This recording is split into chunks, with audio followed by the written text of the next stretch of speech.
Good day, folks. Everything new under the sun. I want to do an update on Hurricane Harvey. This is some catastrophic, huge event going on in Texas, in Houston. Devastating destruction. This is coincidentally formed like my other video you saw. Basically, it was winding up on the 21st during the solar eclipse. It was winding up a day before and the day after. And then also coincidentally, you have the peace process that Kushner was in the Middle East, starting their push for a peace process, Trump's push for that. This is the economiccollapseblog.com. I want to take a look at this. Let's see if I can get it. Can I get it into reader mode? No, I can't. Look at that. Won't go into reader mode for me. That's okay. Let's have a look at it. Let's see if I can make this. I don't know if I can make it any more center for you. Well, let's do this here. Let's go like that. And yeah, I can't make it any bigger, but we'll go with that. Maybe I can make it bigger. Let's see. So let's take a look at this article here. Hurricane Harvey will render some parts of Texas uninhabitable for an extended period of time. To me, this almost sounds like Isaiah 17. To be honest with you, that's kind of the first thing I thought when I saw this. Let me turn off this light here.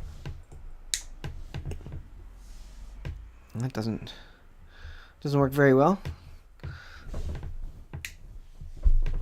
Alright, well, we'll leave that on and it'll just have to be like that. Okay, let's get into this article here. So, do you remember what Hurricane Katrina did to New Orleans? Scroll up there. Well, now we are watching the same thing happen southeast Texas. On Friday, Hurricane Harvey made landfall as a Category 4 hurricane. When I did the video, it was a category, I think it was even a 2, and they were suggesting it would become a 3 at that point. It was a Category 4 hurricane, and even worse, it's pretty much staying right there. If you look at the spaghetti models, if you follow BP Earthwatch, you'll know that it's pretty much going to go up into Texas, loop around, and come out. I might see if I can find the NOAA information on that one, and we can check that as well. But let's look at this because this is quite significant. And I think prophetically, it's very interesting that it's occurring. It's certainly an incredible wake-up call. Is God punishing, the Christians, because there's a lot of Christians in Texas? Well, I don't think so. I think it is a good wake-up call. Although any part of the U.S. as well as anywhere in the world, you have a lot of people who need to be woken up. And I think, if anything, God is going to chastise. He's going to wake up his children. It's his children that are following him. So if they're not awake, he's going to wake them up, and he may spur them with something like this. Maybe God does not spare the rod for his children. If you're not his child, well, he may just leave you alone. He may not chastise you. But if you are his children, he wants to correct you. And this is certainly one way of waking up the Christian, and for the Christian to wake up and say, hey, you know what? I may not be around here for the next 100 years. I may get killed in one of these hurricanes. Or how many other people in the area haven't heard Christ, and maybe how many people are going to die that haven't heard Christ in this area. As well, it's a wake-up call for all of the U.S. as well, to get back to God. And I think they and all of us need steady reminders of that. It is the first hurricane to make landfall in the United States in 12 years, and is the most powerful storm to hit the state of Texas in 50 years. One meteorologist is saying that what we are witnessing is worse than the worst-case scenario for Houston. And another stated that this storm could easily be one of the worst flooding disasters in U.S. history. Those are no light words. Let's get here. Maybe this is why I couldn't go full mode. I wasn't on the article itself. Yeah, now I can do it. And let me readjust that. That's much better. There you are. I'll put that back the way it was here.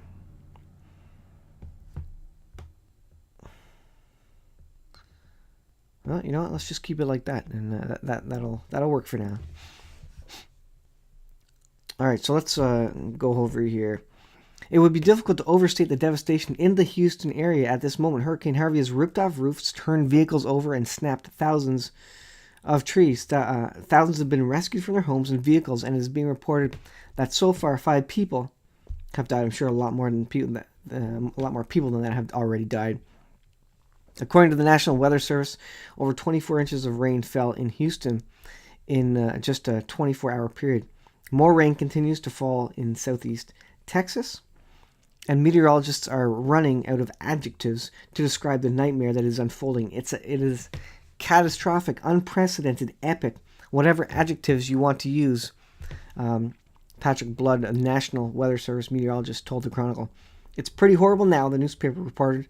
The Weather Service said 5 people have died in the Houston area in unconfirmed flood-related deaths.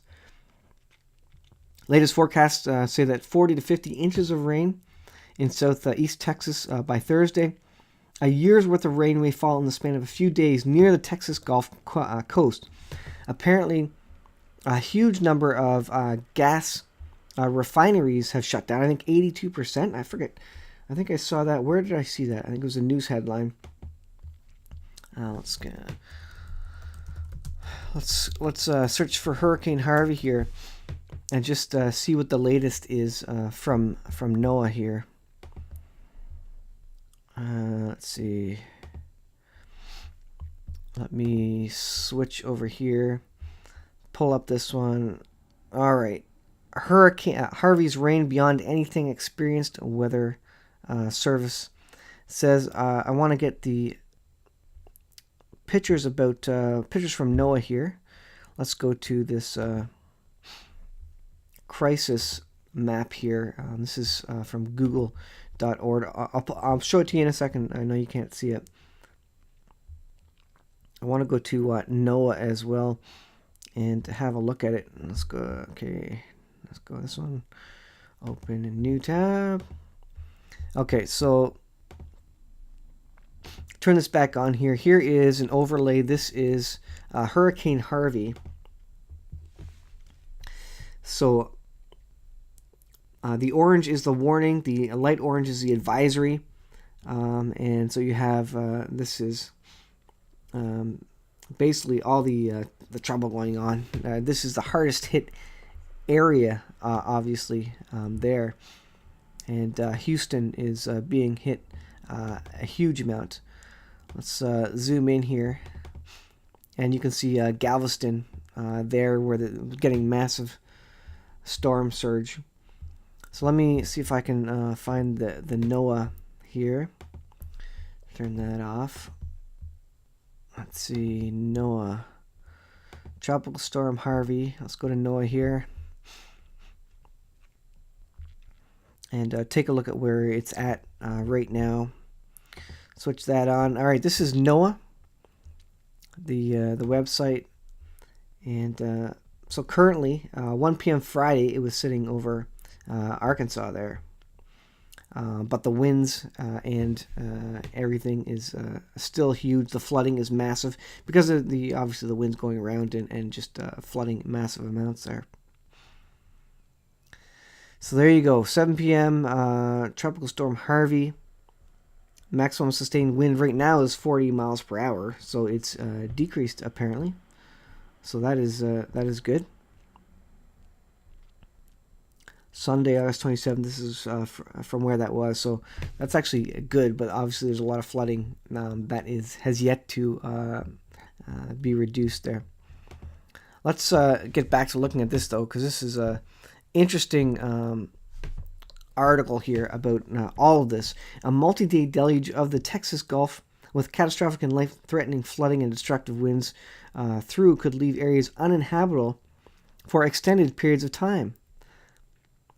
As the water continues to climb, some people are actually climbing into their attics as in a desperate attempt to save themselves. We're getting calls from people climbing into their attic. This is along the I-45 between downtown and Clear Lake, Linder says. And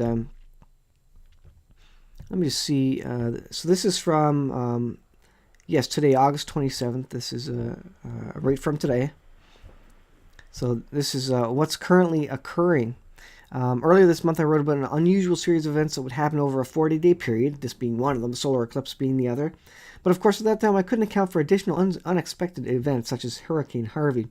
And I find it interesting that this hurricane began forming just about the same time as the eclipse. That's what I did a video on. The 8th named storm, the 3rd hurricane, and the first major hurricane of the 2017 Atlantic hurricane season, Harvey developed from a tropical wave east of Lesser Antilles on August 17th. It goes on and speaks about some of the stuff I was speaking about already. As a result of this storm, thousands could be trapped in their home without power for an extended period of time. Do you think that those that have been storing up food and emergency supplies all this time will be glad they have done so? And that's why a lot of us say, you know what, you need to be prepared for anything. We don't know that we're going to be raptured out, and we certainly don't know that we're going to be raptured out before any massive disasters occur, because they may or may not be directly connected to end-time events. I think this event is a particular good warning for everybody, not just Christians, but for everybody to say, you know what, we are not in control, God is in control, and we better get right with Him. Otherwise, we may not be right with God when He returns, and He is giving us warning after warning, chance after chance. And this should be used as basically a warning to you to get right with God. For those who would like helpful advice on getting prepared for future disasters, I encourage you to check out the book I co-author with Barbara Fix entitled Get Prepared Now. So he is saying, please pray for Houston and throughout the entire southeast Texas. We truly have not seen a storm like this since Hurricane Katrina, and many portions of Texas Gulf Coast will be changed forever by this disaster. So again, getting back to the, I wonder if I have, this here. So I don't know, let's see if there's layers on this. I don't know if it shows. Well, this one doesn't particularly show the oil rigs, for example. But the oil rigs are significant, and apparently 82% of them are offline due to this storm, and that's going to increase gasoline prices across North America, because a lot of the fuel refined is refined there in and around Texas, so huge amounts, and so we're going to see a massive increase in, or potentially a massive increase in fuel prices. So this will be a good time. Now we're in Canada, we'll be less affected, or at least the gas prices will be slower in getting to us, but they're certainly going to crank them up. I would not doubt if they're cranked up already in preparation for the shutdown of these refineries right now. But now would be a good time to fill up a couple of jerry cans. These are the sorts of things you need to get out ahead of. You need to be prepared before these things hit. Now, if you're far away from the disaster, the results of the higher prices may take longer to get to you. Regardless, you need to be prepared with food, water, gasoline. You know, if it explodes in price, you never know. You never know what cascade of failures might occur with these things. This is the exact sort of thing that could take down the national power grid.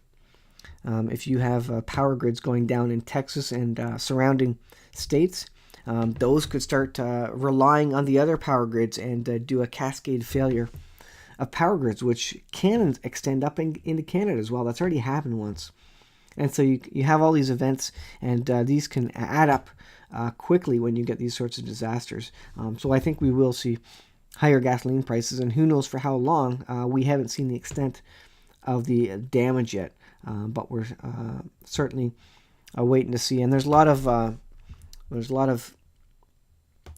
news, obviously, in the U.S. Here are all the red lines are the escape routes to get out of the area, basically, from this particular map.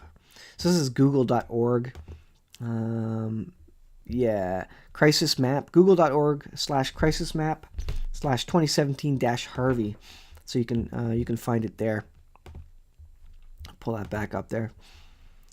So, and this is the NOAA. You can go to nhc.noaa.gov to see this. But significant times, and like I say, as a Christian or anybody, you need to be prepared for any event. Be prepared because these things could happen. We have no control over them. B, their great excuse is to say, you know what, God is in control. I have no idea what tomorrow is going to be like. We could we could be without power and food and water and gasoline for days or weeks or months. You never know what's going to occur. All we know is that God is in control, and these things are likely to increase in the last days as well, as we get closer to the return of the Lord. So I will leave it there. A little quick update on Harvey. Interesting story from the Economic Collapse blog. And again, this title just hit me. Harvey will render parts of Texas uninhabitable for an extended period of time. And we know in Isaiah 17, that's effectively the description of Damascus when it gets destroyed. And there's current news about Netanyahu basically warning Putin, saying, you know what, if Iran gets into Syria too much, and if they cross a red line, we're going to take Iran out. And so Netanyahu's warning Putin at that point that he would not stand idly by. He would go in there and do something if he had to. So I will leave it there for this one, guys. Thanks for watching, and we'll see you guys in the next video.